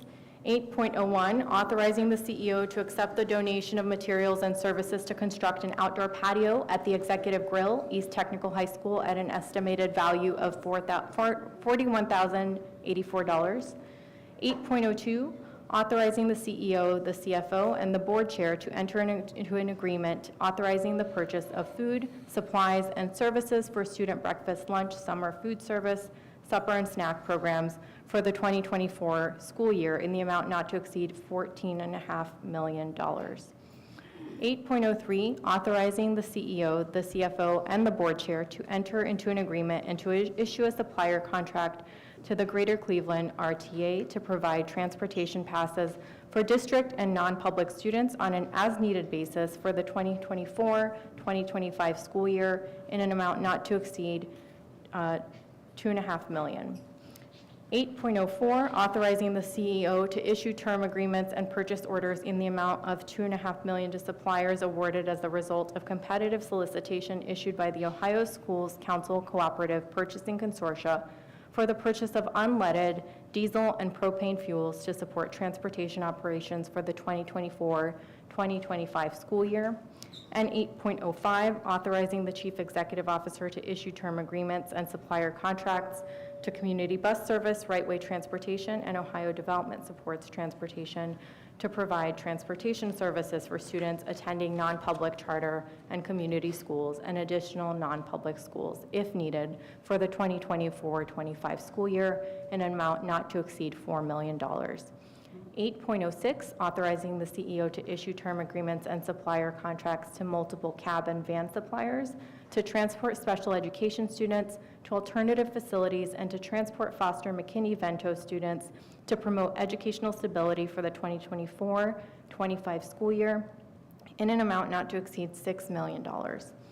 8.07, authorizing the Chief Executive Officer to issue term agreements and purchase orders to multiple suppliers to provide parts and services in support of transportation maintenance for the 2024-25 school year in an amount not to exceed $1.3 million. Second. Thank you. These 7 resolutions are our operations resolutions, which the board discussed at our board June 11th work session. Dr. Morgan, any additional comment? All of these resolutions, there's no change from what was presented at the work session, so no additional comment. Thank you. Any discussion from board members? Mr. Stockdale, would you please call the roll? Ms. Ellicott? Yes. Mr. Briggs? Yes. Mr. Hurd? Yes. Ms. Jones? Yes. Mrs. LeBrun? Yes. Ms. Link? Yes. Dr. Sridhar? Yes. Mrs. Welchow? Yes. Motion passes with 8 votes. Thank you. These resolutions are adopted. The chair will now entertain a motion to adopt the following resolutions. 9.01, renewing an agreement with Stepstone Academy, a nonprofit community school established under Ohio Revised Code Chapter 3314, whereby the Cleveland Municipal School District and the community school endorse each other's programs. 9.02, approving the mutual rescission of a community school sponsorship contract between the CMSD and Lakeshore Intergenerational School Agreement. 9.03, adopting the Student Code of Conduct for the 2024-2025 school year. And 9.04, amending the supplier list for the resolution authorizing contracts and purchase orders to multiple suppliers to provide materials, supplies, equipment, and services for Cleveland Municipal Schools on an as-needed basis for school year 24-25. Is there a motion? So moved. Thank you. These 4 resolutions are academic resolutions, which the board also discussed at our June 11th work session. Dr. Morgan, is there any further comment from you? All the other resolutions are exactly what they were presented at the work session. I did want to point note to Resolution 9.02, which, as I mentioned earlier, is about the Lakeshore Intergenerational School merging with the other school. And so this one is actually the resolution that approves a mutual rescission of a community school sponsorship. The last one talked about the financials impact to that. This one just talks about the actual agreement that school would merge with one of their other partner or charter schools.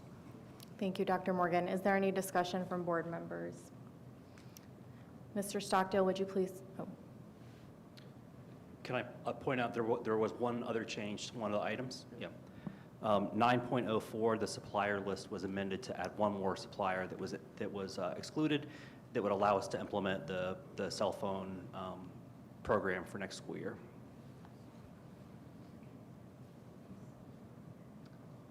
Thank you. Now would you please call the roll? Ms. Ellicott? Yes. Mr. Briggs? Yes. Mr. Hurd? Yes. Ms. Jones? Yes. Mrs. LeBrun? Yes. Ms. Link? Yes. Dr. Sridhar? Yes. Ms. Welchow? Yes.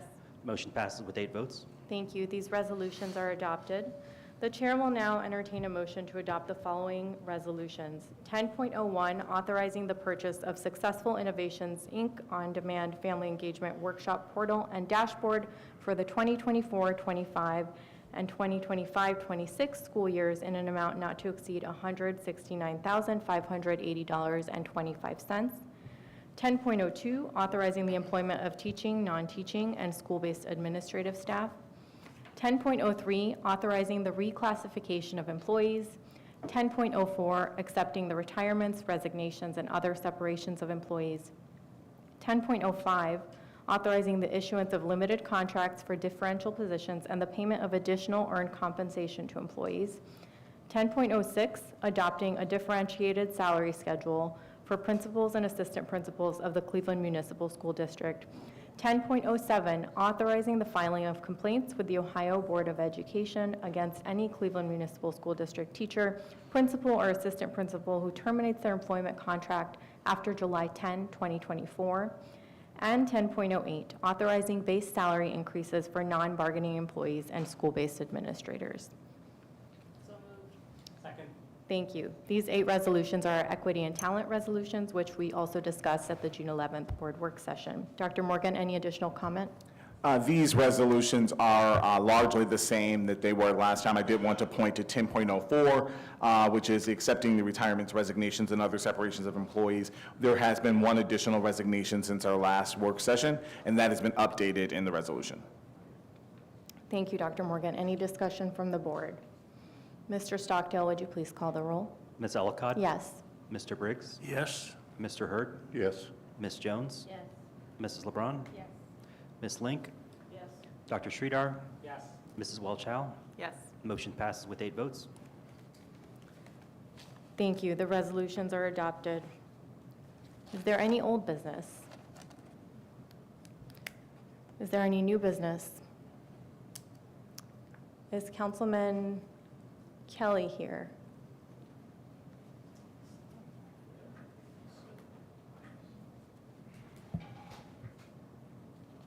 No? Okay, thank you. The next board meeting will be a board business meeting on Tuesday, August 20th at 6:30 p.m. at Arnold Pinckney East Professional Center.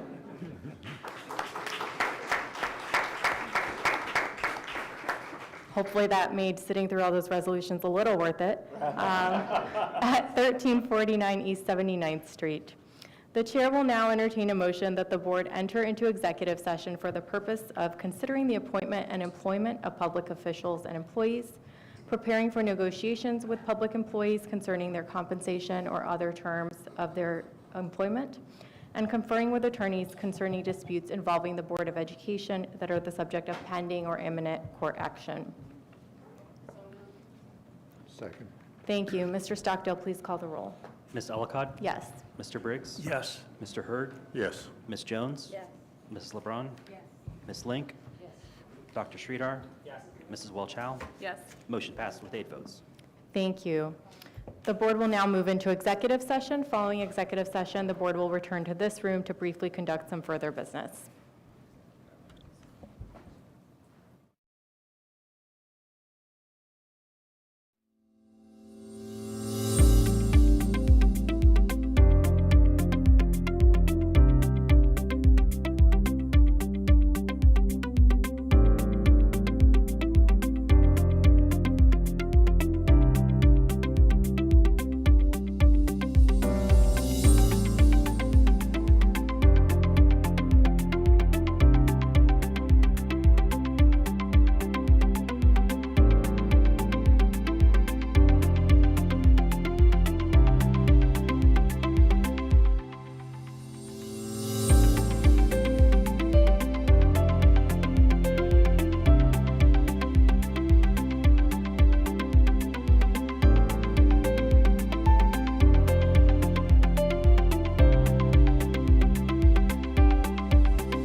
asking a question.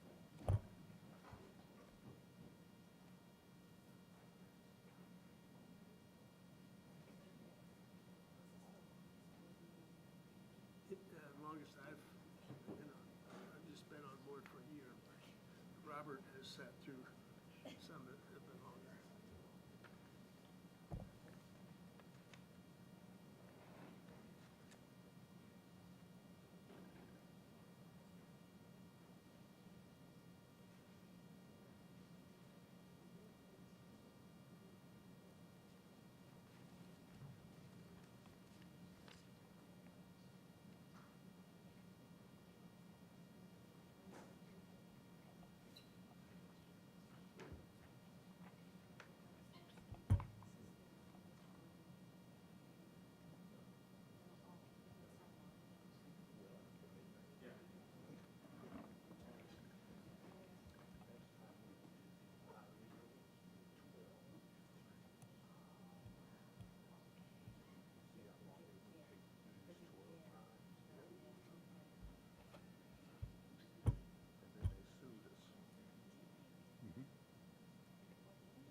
I'm going to skip ahead. The chair will now entertain a motion to adopt a resolution approving a negotiated agreement between Teamsters Union 436 and the Board of Education of the Cleveland Municipal School District.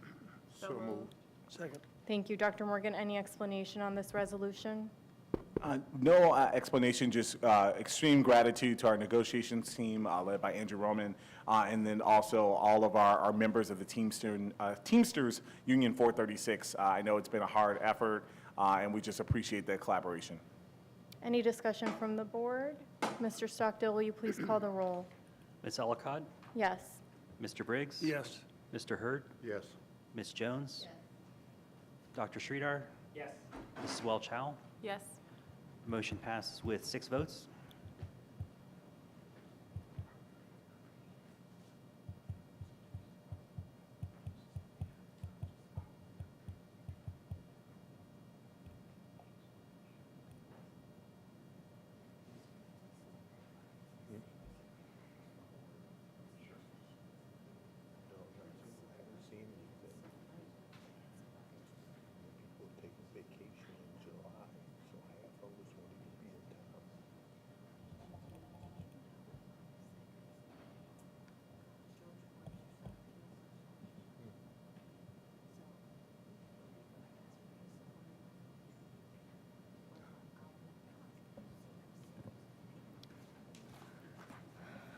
The next two resolutions I'll be sharing in the order that the board met with the relevant staff without naming the administrators.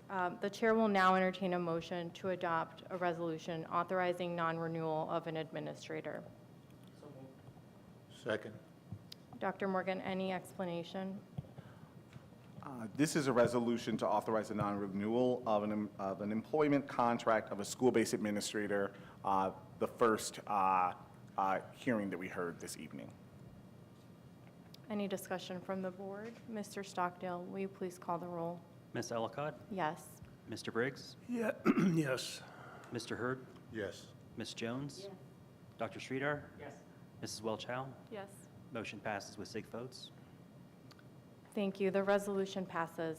The chair will now entertain a motion to adopt a resolution authorizing the non-renewal of an administrator. So moved. Second. Thank you. Dr. Morgan, any explanation on this resolution? Yes, this is a resolution to authorize the non-renewal of the employment contract of a school-based administrator, the second hearing of which we heard this evening. Any discussion? Mr. Stockdale, will you please call the roll? Ms. Ellicott? Yes. Mr. Briggs? Yes. Mr. Hurd? Yes. Ms. Jones? Yes. Dr. Sridhar? Yes. Mrs. Welch-Howe? Yes. Motion passes with 6 votes. The resolution passes. As announced, the next board meeting will be Tuesday, August 20th at 6:30 at Arnold Pinckney East Professional Center. Just a quick Many thanks to the staff that are still here with us, including our security team, allowing us to be here. The chair will now entertain a motion to adjourn this board business meeting. Hearing no objection, the meeting is adjourned. Have a good night.